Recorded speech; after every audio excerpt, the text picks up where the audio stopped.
नमस्कार दोस्तों, स्वागत है एक बार फिर से बहुत ही शानदार वीडियो के साथ। तो इस वीडियो में बात करेंगे शर्मिष्ठा के बारे में। हिंदू पौराणिक कथाओं में एक राजकुमारी है। उसे दैत्य राजा वर्षपर्वन की बेटी बताया गया है। वह ययाति की दूसरी पत्नी बन जाती है, जिसके कारण वह पांडवों और कौरवों की पूर्वज बन जाती है। उसे देवयानी की सहेली के रूप में दिखाया गया है, जिसके लिए वह बाद में नौकर बन जाती है, जिसकी कहानी महाभारत के आदि पर्व में वैश्य पामयान द्वारा बताई गई है। शर्मिष्ठा दैत्य राजा वर्षपर्वन की पुत्री है, जिसके लिए आचार्य शुक्र सलाहकार है। वह शुक्र की पुत्री देवयानी की सहेली है। एक दिन दोनों अपनी दासियों के साथ जंगल में एक नाले में स्नान करने जाती है। अपने कपड़े नदी के किनारे छोड़ देती है। जब वे स्नान करती है तो इंद्र स्वयं को हवा के रूप में प्रकट करते हैं और उनके कपड़ों को किनारे से उड़ा देते हैं।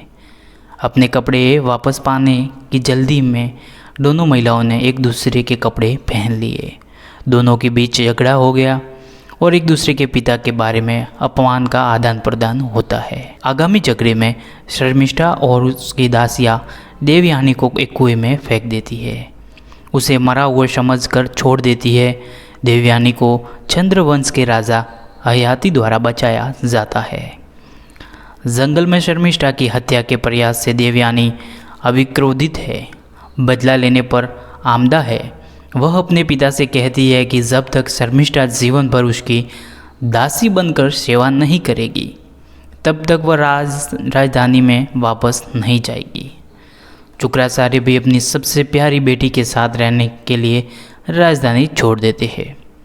अपने पिता राजा वर्षपर्वन की दुर्दशा को देखते हुए शर्मिष्ठा अपनी शाही पद का त्याग करती है और अपने राज्य के हितों की रक्षा के लिए देवयानी की दासी की भूमिका निभाने में सहमत हो जाती है।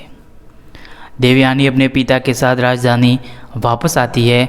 शर्मिष्ठा की दास्ता का आनंद लेती है। कुछ समय बाद देवयानी शर्मिष्ठा और उसके अन्य सेवकों के साथ जंगल में लौट आती है। ययाति शिकार के लिए उस स्थान पर आता है और वे फिर से मिलते हैं। राजा और ब्राह्मण की बेटी के बीच प्रेम हो जाता है। इसके लिए राजा शुक्र देवयानी का हाथ मांगता है। जैसा कि प्रथा थी, शुक्र तुरंत अपनी सहमति दे देता है, लेकिन देवयानी को चेतावनी देता है कि उसे शर्मिष्ठा के साथ वैवाहिक संबंध नहीं रखना चाहिए। ययाति देवयानी से विवाह करता है और उसे महल में अच्छी तरह देखभाल करता है। राजा के विशेष रूप से पूर्व राजकुमारी के लिए एक महल बनवाया और अशोकवनिका नामक कृत्रिम जंगल के पास था। उसकी हर ज़रूरत का ख्याल रखते हुए देवयानी के प्रति वफादार रहे।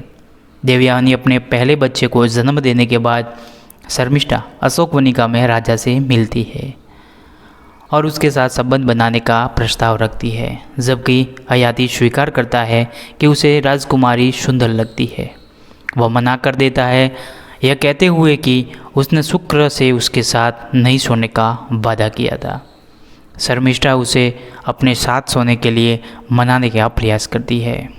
वह एक सम्राट के रूप में उसकी उपस्थिति की अपील करती है, यह कहते हुए कि अपने विषयों की इच्छाओं को पूरा करना उसका कर्तव्य है।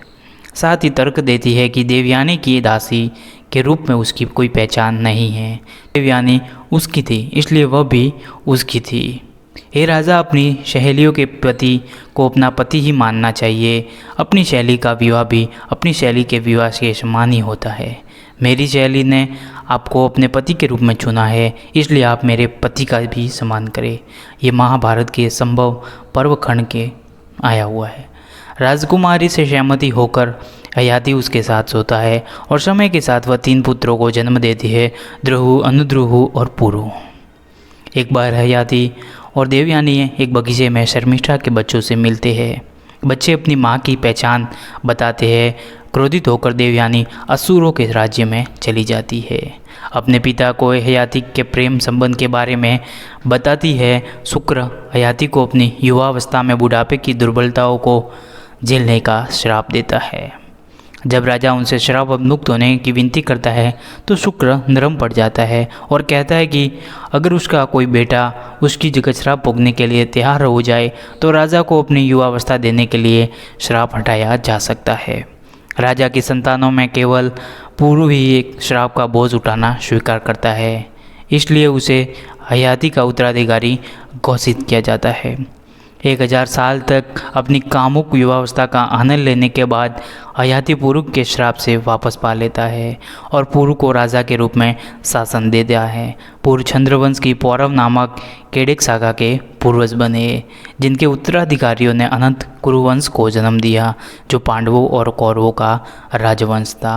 अगर ये जानकारी शर्मिष्ठा के बारे में अच्छी लगी हो तो वीडियो को लाइक करें और चैनल पे नए हो तो चैनल को सब्सक्राइब जरूर करें।